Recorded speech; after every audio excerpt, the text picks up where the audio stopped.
అందరికీ నమస్కారం. కొత్త కథలోకి స్వాగతం. ఈ కథ పేరు ఆశ ఆకాశమంతా. రచన వెన్నకోట సుశీలాదేవి గారు. ఆంధ్రభూమిలో 1994లో ప్రచురింపబడింది. చదువుతున్నది దేవి. ఇంకా కథలోకి వెళ్దామా? మూర్తి, డాక్టర్ జయచంద్ర మన రవిలా లేడు అన్నాడు రాజారావు. క్షణకాలం స్నేహితుడు అంటున్నదేమిటో అర్థం కాలేదు రమణమూర్తికి. ఏమిటి? డాక్టర్ జయచంద్ర మన రవిలా లేడు? రవా?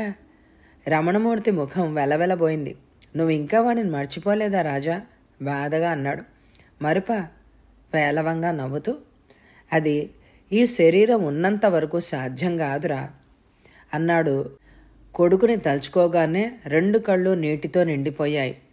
మూర్తి, ఆనాడు నేను చేసిన పొరపాటు వలన రవిని శాశ్వతంగా దూరం చేసుకున్నాను. ఒక్క కొడుకుని పోగొట్టుకొని కుమిలిపోతున్నాను. నా వంటి దురదృష్టవంతుడి ప్రపంచంలోనే ఉండడ్రా. రాజారావు గుండె దుఃఖంతో ఎగుసెగిసి పడుతోంది. ఆయాసంతో రొప్పుతున్నాడు. రమణమూర్తి స్నేహితుడి పక్కన కూర్చుని గుండెల మీద రాస్తూ, ఆవేశం తెచ్చుకోకురా, నీకు అసలే ఒంట్లో బాలేదు అన్నాడు. అప్పుడే రౌండ్స్కొచ్చిన డాక్టర్ జయచంద్ర గుండె పట్టుకొని ఆయాసపడుతున్న రాజారావుని చూసి పరిగెత్తుకొచ్చాడు. ఏం జరిగింది? ఏ విషయం గురించి అంత తీవ్రంగా ఆలోచిస్తున్నారు చెప్పండి అంటూ నర్సుని పిలిచి త్వరగా ఇంజెక్షన్ ఇచ్చాడు. రమణమూర్తి జయచంద్ర వైపే చూస్తున్నాడు. రాజారావు అన్నట్లు ఈ డాక్టర్కి రవి పోలికలు ఉన్నాయి. పరీక్షగా చూస్తే ఉన్నట్లే అనిపిస్తోంది. రాజారావు కూడా రెప్ప వేయకుండా చూస్తున్నాడు. ఆ కళ్ళు నిజంగా కొడుకును చూసినంత ఆప్యాయతతో వెలిగిపోతున్నాయి. అవి చూసిన రమణమూర్తి నిట్టూర్చాడు. పాపం, రాజారావు నిజంగానే దురదృష్టవంతుడు. జీవితంలో మనిషి పొందే కనీసమైన సుఖాలు కూడా పొందలేకపోయాడు. అన్ని విధాలుగా ఓడిపోయాడు. డాక్టర్ జయచంద్ర రాజారావు భుజం మీద చెయ్యేసి, కొద్దిసేపట్లో నిద్రపడుతుంది, హాయిగా పడుకోండి, నేను మళ్ళీ సాయంత్రం వస్తాను అని వెళ్ళిపోయాడు. మూర్తి, ఇప్పుడు పరీక్షగా చూసావుగా, అచ్చు మన రవిలా లేడు అన్నాడు రాజారావు. రమణమూర్తి చప్పున సమాధానం చెప్పలేక తను ఏమంటే అతడు ఏ విధంగా తీసుకుంటాడో, మళ్ళీ ఏ ఆవేశానికి లోనవుతాడో అనుకుంటూ మౌనంగా ఉండిపోయాడు. రాజారావు మనసులో కొడుకు రవి మెదిలాడు. 15 ఏళ్ల క్రితం ఇల్లు వదిలి వెళ్ళిన రవి తిరిగి ఇలా డాక్టర్గా ప్రత్యక్షం కావడం సంభవమేనా? నిజం ఎలా తెలుస్తుంది? ఆలోచిస్తుండగానే ఆయన కళ్ళు మూతలు పడ్డాయి. దాదాపు 17 ఏళ్ల క్రితం. అప్పటికి రవికి 7 ఏళ్ళు. రాజారావు భార్య కోమలి 4 ఏళ్ల క్రితం కొడుకుని భర్తని వదిలి సినిమా వ్యామోహంలో బొంబాయి వెళ్ళిపోయింది. అప్పటికి రవికి వయసు 3 ఏళ్ళు. భార్య అలా అనుకోకుండా ఇంటి నుంచి వెళ్ళిపోవడంతో రాజారావు షాక్ తిన్నట్లు అయ్యాడు. జీవితం మీద ఆసక్తి పోయి కొడుకే లోకంగా బ్రతికాడు. రవికి వయసు పెరిగిన కొద్దీ తల్లిపై ఆరాటం ఎక్కువ కాసాగింది. నాన్న, అమ్మేది? ఎక్కడుంది? నన్ను అమ్మ దగ్గరకు తీసుకెళ్ళవా అంటూ తరచూ అడిగేవాడు. ఏం చెప్పాలో తెలియక అమ్మ వేరే ఊళ్ళో ఉంది అని, వస్తుంది అంటూ అప్పటికేవో మాటలు చెప్పి రవిని తాత్కాలికంగా మరపించగలిగినా వాడి మనసులో నుంచి తల్లి రూపాన్ని పూర్తిగా తొలగించలేకపోయాడు. ఒకరోజు రాజారావు ఆఫీస్ నుంచి వచ్చేసరికి రవి ఒంటరిగా ఏడుస్తూ కూర్చునున్నాడు. రాజారావు కంగారు పడ్డాడు. కొడుకును ఆప్యాయంగా దగ్గరకు తీసుకుని, ఎందుకు రవి ఏడుస్తున్నావు? నీకేం కావాలి చెప్పు, క్షణాల మీద తీసుకొచ్చి ఇస్తాను అంటూ అనునయించాడు. రవి తండ్రి మొహంలోకి చూస్తూ, ఏం అడిగినా ఇస్తావా అన్నాడు. ఓ తప్పకుండా, రాజారావు మాటిచ్చాడు. అమ్మ కావాలి అన్నాడు రవి. ఆ మాట వినగానే తండ్రి ముఖం పాలిపోయింది. మనసులో బాధపడ్డాడు. రవి, అమ్మను గురించి మాట్లాడొద్దని చెప్పానా లేదా? కోపం తెచ్చుకుంటూ అన్నాడు. అది కాదు నాన్న, వచ్చే నెలలో మా స్కూల్లో మదర్స్ డే అనే ఫంక్షన్ ఉంది. ఆ రోజు పిల్లలందరూ వాళ్ళ అమ్మలతో కలిసి రావాలి. మా టీచరు అందరికీ వాళ్ళ అమ్మల పేర్లు రాసి ఇన్విటేషన్లు ఇచ్చింది. కానీ నాకే ఇవ్వలేదు తెలుసా? ఆ మాటలు అంటుంటే రవి కళ్ళ నుండి నీళ్లు జారాయి. కొడుకు ఏడుపు చూడగానే రాజారావు కూడా దుఃఖం వచ్చింది. బాబూ, రవి, ఏడవకురా అన్నారు ప్రేమగా ముఖం తుడుస్తూ. నాన్న, నాకమ్మ కావాలి, వచ్చే నెల లోపల కావాలి అన్నాడు ఖచ్చితంగా. అలాగైతే నువ్వు లేచి పాలు తాగు అంటూ మాటిచ్చేశాడు రాజారావు. రవి ఆనందంగా గెంతుకుంటూ లోపలికి వెళ్ళాడు. రాజారావు మాత్రం విచారసాగరంలో మునిగిపోయాడు. నెల లోపల రవికి అమ్మని తీసుకురావడం ఎలా? తననింత సంకట స్థితిలో పడేసిన భార్య మీద మొదటిసారిగా విపరీతమైన కోపం కలిగింది. నాన్న, రేపే మదర్స్ డే, అమ్మ ఇంకా రాలేదే? రవి ఆ ఉదయం నుండి మొదలుపెట్టాడు. రాజారావుకి ఏం చెప్పాలో తోచలేదు. ఆ రోజు ఏదో మాట ఇచ్చేశాడు, కానీ మళ్ళీ ఇటువంటి పరిస్థితి వస్తుంది అని అనుకోలేదు. నువ్వు ముందు స్కూల్కి వెళ్ళు, తర్వాత చూద్దామన్నాడు. అమ్మ వస్తేనే స్కూల్కి వెళ్తా అంటూ రవి పట్టుబట్టాడు. రాజారావుకు ఆఫీస్ టైం అయిపోతోంది. కొడుకు ధోరణి అతనికి కోపం కలిగించింది. వెధవా, వేలేడంతున్నావో లేదో, నీకింత పట్టుదల అంటూ 2 దెబ్బలు వేశాడు. అసలే తిక్కగా ఉన్నాడేమో. రవి వెంటనే పెద్దగా ఏడుపు మొదలుపెట్టాడు. ఆ రోజు స్కూల్కి వెళ్ళలేదు, అన్నం తినలేదు. రోజల్లా ఏడుస్తూనే ఉన్నాడు. సాయంత్రానికి సర్దుకుంటాళ్లే అనుకుంటూ పనిపిల్లను కాపలా పెట్టి రాజారావు ఆఫీస్కి వెళ్ళాడు. కానీ సాయంత్రం రాజారావు వచ్చేసరికి రవి జ్వరంతో ఒళ్ళెరక్కుండా పడుకొనున్నాడు. అది చూసిన రాజారావు కంగారు పడిపోయాడు. కొడుకు జ్వరానికి తనే కారణం. ఉదయం వాడిని అలా కొట్టకుండా ఉండాల్సింది. వాడిని తిట్టి కొట్టి ఆ పసిమనసుని ఎంతో బాధించాను. నాకు బుద్ధి లేదు అంటూ తనని తాను నిందించుకుంటూ డాక్టర్ దగ్గరికి పరిగెత్తాడు. ఆ రాత్రి రవికి జ్వరం బాగా ఎక్కువైంది. కలవరింతలు కూడా మొదలుపెట్టాడు. నాన్న, రేపే మదర్స్ డే, నాకు అమ్మ కావాలి, అమ్మను ఒకసారి చూపించవు? ఆ జ్వరంలోనే ఏడవసాగాడు. అది వింటున్న రాజారావు హృదయం ద్రవించిపోయింది. కళ్ళల్లో నీళ్లు తిరిగాయి. బాబు కోరిక తీర్చకపోతే వాడు బ్రతకడం కష్టం అన్నాడు డాక్టర్. అప్పుడే వచ్చిన రాజారావు స్నేహితుడు రమణమూర్తి కూడా అదే అన్నాడు. కనీసం వాళ్ళమ్మ ఫోటో అయినా చూసి ఊరుకుంటాడేమో, చూపించరా? ఫోటోలేమీ లేవు అన్నాడు పొడిగా. అలాగా? క్షణం ఆలోచించి ఇప్పుడే వస్తానంటూ బయటికెళ్ళి మళ్ళీ అరగంటలో తిరిగొచ్చాడు. ఇదిగో ఈ ఫోటో చూపించు అంటూ రాజారావుకి ఇచ్చాడు. అది చూసి ఆశ్చర్యపోతూ ఇదెక్కడిది అని అడిగాడు. నాకు తెలిసిన ఫోటో స్టూడియో నుండి తెచ్చాను. ఎలా ఉంది? బాగానే ఉంది, కానీ ఎందుకు తెచ్చావు? రవికి చూపించి, వాడి ఆమె తెల్లని చెప్పు. అది విని తెల్లబోయాడు రాజారావు. వద్దురా మూర్తి, ఈమెవరో ఏమిటో, రవిని మోసం చేయడం మంచిది కాదు. మోసం ఏముందిరా, ఈమె మీ అమ్మ, కానీ ఇప్పుడు లేదని చెప్పు. రవి జ్వరం నుండి పూర్తిగా కోలుకోగానే అసలు నిజం చెప్పాయి. ప్రస్తుతానికి దీన్ని చూపించి గండం గట్టెక్కించు. నువ్వు ఆలోచిస్తూ కూర్చుంటే రవి మనకు దక్కడు అన్నాడు. ఆ చివరి మాటకు రాజారావు మెత్తబడ్డాడు. రవిని బ్రతికించుకోవడం కోసమైనా ఆ ఫోటో చూపించాలి అనుకున్నాడు. రవి మంచం దగ్గరికి వెళ్ళి రవి అని పిలిచాడు. రవి మెల్లగా కళ్ళు తెరిచాడు. తండ్రిని చూడగానే నాన్న, అమ్మను చూపించవా అని అడిగాడు. రాజారావు చటుక్కున ఫోటో తీసి, ఇదిగో మీ అమ్మ, చూడు అన్నాడు. రవి ఆత్రంగా ఆ ఫోటో తీసుకొని చూశాడు. అమ్మ చాలా బాగుంది నాన్న అన్నాడు ఆనందంగా. కొడుకు ముఖంలోని వెలుగును చూసి సంతోషించాడు రాజారావు. రవి ఆ ఫోటోని చాలాసేపు చూసి పక్కన పెట్టుకున్నాడు. ఆ ఫోటో తీసి రమణమూర్తికి ఇవ్వబోయాడు రాజారావు. అప్పుడే తీయకు, వాడిని బాగా కోలుకొని అన్నాడు రమణమూర్తి.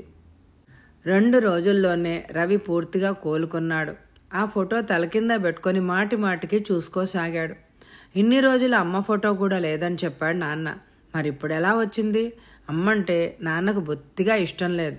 అందుకే ఇంట్లోంచి తరిమేసి ఉంటాడు. తను వెళ్ళి అమ్మని వెతికి తీసుకురావాలి. నాన్న వద్దన్న అమ్మని తీసుకొచ్చి తన దగ్గరే ఉంచుకుంటాడు అని అనుకుంటూ రవి ఫోటో వెనక్కి తిప్పి చూశాడు. వెనక వైపు సుజాత, విజయవాడ అని ఉంది. ఓ, అమ్మ పేరు సుజాత, చాలా బాగుంది. అమ్మ విజయవాడలో ఉందన్నమాట. విజయవాడ తనకు తెలుసు. ఒకసారి నాన్నతో కలిసి వెళ్ళాడు. అక్కడికి వెళ్ళి ఈ ఫోటో చూపిస్తే ఎవరైనా చెప్తారు అని అనుకున్నాడు రవి. మర్నాడు రాజారావు ఆఫీస్కి వెళ్ళగానే పసిపిల్లకి ఒక కాగితం ఇచ్చి తండ్రి రాగానే ఇమ్మని చెప్పాడు రవి. నువ్వెక్కడికి వెళ్తున్నావు? నీకు ఇంకా జ్వరం తగ్గలేదు కదా, నాన్నగారికి తెలిస్తే ఊరుకోరు అంది. ఫ్రెండ్ ఇంటికే, ఇప్పుడే వచ్చేస్తాను అని రవి ఇంటి నుంచి బయలుదేరాడు. సాయంత్రం రాజారావు రాగానే పనిపిల్ల చీటీ ఇచ్చింది. రాజారావు ఆత్రంగా విప్పి చదువుకున్నాడు. నాన్న, నేను అమ్మని తీసుకురావడానికి వెళ్తున్నా, త్వరలోనే అమ్మతోనే వస్తాను, నా కోసం బెంగ పెట్టుకోకు రవి. అది చదవగానే రాజారావుకు స్పృహ తప్పినట్లుగా అయింది. క్షణంలో చైతన్యం తెచ్చుకొని బయటికి పరిగెత్తాడు. స్నేహితుడు రమణమూర్తితో కలిసి ఊరంతా గాలించాడు. పోలీస్ రిపోర్ట్ ఇచ్చాడు, పేపర్లో వేయించాడు. ఏం ప్రయోజనం లేకపోయింది. రోజులు గడుస్తున్నా రవి జాడ తెలియడం లేదు. ఆ సంఘటన జరిగి దాదాపు 15 ఏళ్లయింది. రాజారావు ఇన్నాళ్ళు జీవోత్సవంలా బ్రతికాడు. రవి వెళ్ళిపోయాక ఆ దుఃఖంలో ఆఫీస్ పని సరిగ్గా చేయలేకపోయాడు. పై అధికారి తిట్లు ఎక్కువ అవడంతో విసిగిపోయి ఉద్యోగానికి రిజైన్ చేశాడు. తిండికి నిద్రకి దూరమయ్యాడు. 2 సార్లు ఆత్మహత్యా ప్రయత్నం చేశాడు. కానీ రమణమూర్తి చొరవగా ఆ ప్రయత్నాలు ఆపి ఇటువంటి పనులు చెయ్యొద్దని రాజారావు దగ్గర మాట తీసుకున్నాడు. అతనే ఒక వంటామెను కుదిర్చాడు. అప్పట్నుంచి వంటావిడ పెట్టింది తినడం, మిగిలిన సమయాల్లో పుస్తకాలు చదువుకోవడం, అది అతని దినచర్య. గుమ్మం దాటి బయటకొచ్చి కొన్నేళ్లైంది. 50 ఏళ్లకే 70 ఏళ్ల వృద్ధుళ్లాగా ఉన్నాడు. రమణమూర్తి అప్పుడప్పుడు వచ్చి అతని యోగక్షేమాలు కనుక్కుంటూ ఉంటాడు. తన స్నేహితుడి జీవితం ఇలా కావడానికి తనే కారణమని రమణమూర్తి కుమిలిపోతూ ఉంటాడు. ఏ చిన్న పిల్లవాడిని చూసినా రవి గుర్తుకు వచ్చి రవి ఇల్లు వదిలి వెళ్ళిపోవడానికి తనే కారణమని దుఃఖిస్తాడు. రాజారావు స్నేహితుడిని ఓదారుస్తూ, అంతా నా పొరపాటురా, వాడికి తన తల్లి చనిపోయిందని చెప్పి ఉంటే బాగుండేది. ఇంత చదువుకునే పిల్లల మనసు గ్రహించలేకపోయాను. వాడు అమ్మ గురించి అడిగినప్పుడల్లా కసిరి తిట్టి కొట్టానే కానీ వాడికి మెల్లగా నచ్చచెప్పి వాడి మనసు మార్చలేకపోయాను. అంతా నా దురదృష్టం అంటూ రాజారావు దుఃఖపడేవాడు. ఈ విధంగా తరచూ స్నేహితులిద్దరూ రవిని తలుచుకొని బాధపడేవారు. ఈ మధ్య రమణమూర్తి స్నేహితుడి ముందు రవి పేరు ఎత్తి అతన్ని బాధించడం మానేశాడు. దానివల్ల స్నేహితుడి మనసులో ఆవేదన పడడమే తప్ప ప్రయోజనం ఏముంది అని అనుకున్నాడు. ఇంతలో అనుకోకుండా రాజారావుకు హార్ట్ అటాక్ రాగా హాస్పిటల్లో చేర్పించాడు రమణమూర్తి. ఎందుకురా నాకు ఈ వైద్యం, ఎంత త్వరగా చనిపోతే అంత హాయి, నేను బ్రతికుండి ప్రయోజనం ఏముంది, అసలు ఎవరి కోసం బ్రతకాలి? రాజారావు ఆవేదనగా అన్నాడు. రాజా, అలా అనకురా, నువ్వు నా కోసం బ్రతకాలి అంటూ అతడిని వారిస్తూ వచ్చాడు. అప్పుడే జయచంద్ర డాక్టర్గా ప్రత్యక్షమై రాజారావు మనసులో మళ్ళీ సంచలనాన్ని కలిగించాడు. రాజా, రేపు నేను ఊరు వెళ్తున్నాను, 1 వారంలో వచ్చేస్తాను. రాజారావు ఆ రోజే హాస్పిటల్ నుంచి డిశ్చార్జ్ అయ్యాడు. కారులో ఇంటికి తీసుకెళ్తూ అన్నాడు రమణమూర్తి. ఆ మాటలతో రాజారావు ముఖం చిన్నబోయింది. అదేమిట్రా, రేపు జయచంద్రతో మాట్లాడి అతని పుట్టు పూర్వోత్తరాలు తెలుసుకుంటానన్నావుగా? రమణమూర్తి నవ్వి, మళ్ళీ వస్తాగా, రాగానే మాట్లాడతా, అంతలోనే నీ కొడుకు ఎక్కడికి పారిపోళ్లే అన్నాడు. కొడుకు అన్న మాట రాజారావులో తీవ్ర స్పందన కలిగించింది. నిజంగా అతడు తన కొడుకే అయితే అంతకంటే అదృష్టం ఏముంది? జయచంద్ర గురించి త్వరగా తెలుసుకోవాలని ఉంది. అప్పుడే రమణమూర్తి ఊరు వెళ్లాల్సి రావడం బొత్తిగా ఇష్టం లేకపోయింది రాజారావుకు. జయచంద్ర వివరాలు తెలుసుకోవడానికి ఇంకా వారం ఆగాలి. అది తనకు సాధ్యమా?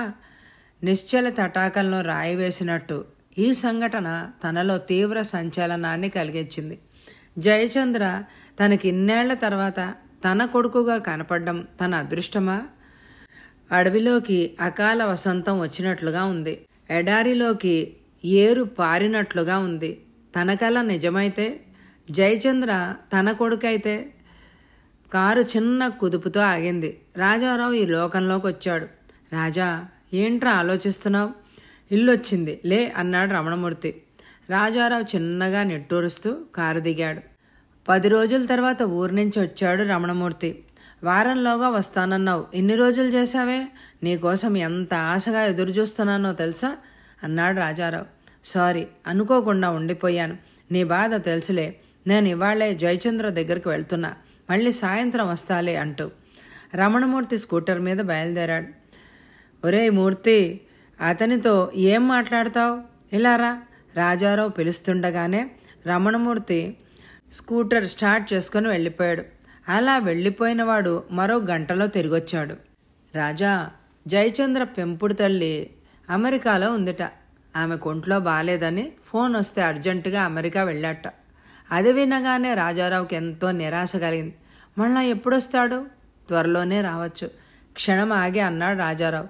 జయచంద్ర పెంపుడు తల్లి అంటున్నావు, అతనికి సొంత తల్లి లేదా? పిల్లలు లేకపోతే అతని తల్లిదండ్రులు జయచంద్రని పెంచుకున్నారట. ఇక అంతకంటే వివరాలు ఎవ్వరూ చెప్పలేకపోయారు. జయచంద్ర అమెరికా నుంచి వస్తే గాని నిజం బయటపడదు అన్నాడు రమణమూర్తి. రాజారావు చిన్నగా నెట్టూడ్చాడు. జయచంద్ర ఎప్పుడొస్తాడో, నిజం ఎప్పటికి తెలుస్తుందో, అతడిని కొడుకుగా కలుసుకునే అదృష్టం తనకి ఉందో లేదో. రాజా, నేను ఆఫీస్ పని మీద బెంగళూరు వెళ్లకుండా ఉంటే జయచంద్ర విషయం తేలిపోయేదేమో. రమణమూర్తి విచారంగా అన్నాడు. పోన్లేరా, అతడు త్వరలోనే అమెరికా నుండి వస్తాడుగా.